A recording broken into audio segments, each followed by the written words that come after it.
Hayır o biraz hava alım kan yığıb gələcəm də. Sen buna bak. Nami hara gelsən? Ben sana ev gösterdim. 155 kvadratlı 310 bin. Onunla meşhur olacağına kardeş aradan satacak.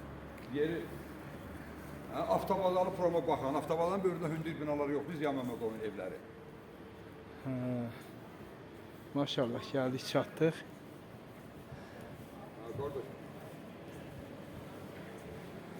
İçine geldi.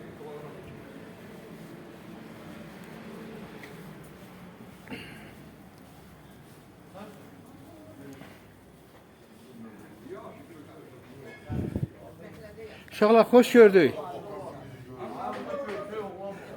Uşaqlar xoş gördük. Xoş gördük. Salam, salam, salam. Salam qadın. Salam. Sən də xoş gəlibsən. Ramiz müəllim dökü. Yox, yox, özüm çəkirəm, siz çəkirəm. Can, can. Arkadaş məzunlar harada da? Burada arkadan Nəzarov bal pəhməz. Daha dedim eləsə. Salam aleyküm, xoş gördük. Salam aleyküm. Bakan sana o desən hadi abi. Allah baksın.